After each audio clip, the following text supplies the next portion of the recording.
Hello everyone, 大家好. This is Grammar Challenge for Lesson 10, Dialogue 1. Let's take a look at the grammar patterns that we have for this lesson.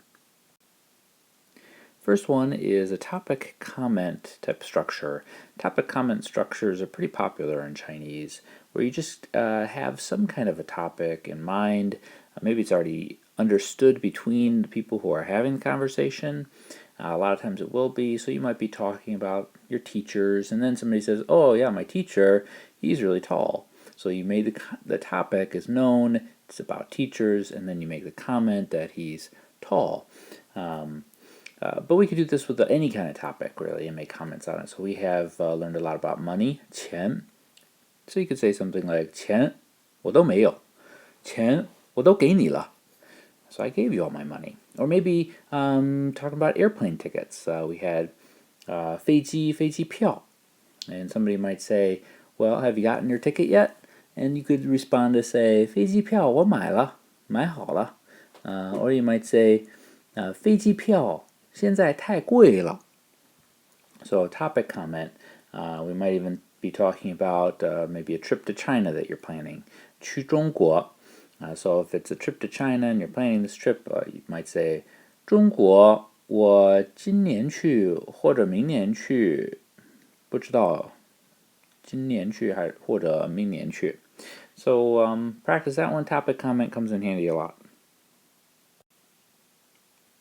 Speaking of 或者 and giving people choices, we also have this pattern that we learned before, 还是, to ask questions about whether or not somebody wants to do something. So this is just or, right? 还是 is or. 或者 is also a way of saying or, but is usually reserved for statements. So if you're undecided about something and you have a choice between doing more than one thing, you might be saying, well, I could do this, or I could go out with my friends, I could stay home, watch TV, or I could go see a movie. And then a lot of times it'll kind of push that decision onto the listener. So you might say, 我们今年在家看电视或者出去看电影，都可以，都行. And then it allows the other person to say, well, I really want to go see a movie. 我想去看电影. So maybe you're just saying either one is fine with me, and then they get to pick which one you want. So it's kind of perfect. 或者 is great for undecided type of people and personalities. Another good one from this lesson, we have a lot this lesson. We have 先 and 在. 先 A, 在 B. So we have different pieces in here. We might put an A and a B here. And basically, 先 is first you do this, then once that is done, once A is completed, then we're going to do B. A lot of times this sentence might be used, this pattern might be used as kind of an excuse for why you're not doing B. So you can think of, well, I'm going to, first I want to eat something, and then I'm going to go exercise. So we might say, oh, first I'm going to watch TV. 我先看电视，再做功课. Then I'm going to do my homework. So maybe in a situation where, a child has come home from school and parents, getting all up and angry about how they're watching TV, and then they could, reply by saying, 我先看点电视，再做功课. To which the parent might reply, 你先得做功课，然后可以看电视. So this gives us this 然后 piece too, which we've had before. 然后 is also kind of an after this happens, then that will happen.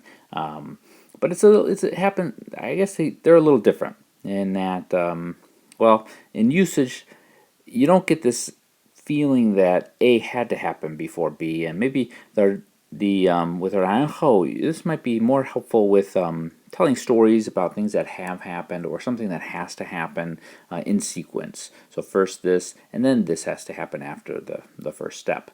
So for giving sequence of events, the 然后 is probably better. If you're making excuses about why B isn't happening, then this 现在 pattern is probably more useful. Hopefully that's kind of clear. And finally we have 还是 ba. And this is another suggestion, ba usage, but we're preceding it with a 还是. And in this case, 还是doesn't mean or, but more along the lines of let's do this. Let's still do whatever comes in between here. So 还是去看电影吧. Let's just go see a movie. Let's still go see a movie. I know there was a decision to be made yet, but let's do this. I think this is the better choice for us. So it might actually come in handy as a good response to a 还是 type of a question. You might say, 哦，你今年去中国还是明年去? Then you might say, 哦，我还是明年去吧。我今年没有很多钱，我还是明年去吧。So I don't have a lot of money this year, so I had better go next year. Okay? And that brings us to the challenge for this dialogue. To take a sentence, introduce a topic. So we're making a topic comment. We're going to use this topic comment, but you'll need to introduce the topic before you can make some kind of comment on it. And then I want you to use the 或者 to make an or statement about that topic. Can be anything. Have fun with it. Be creative, and we'll see you in class.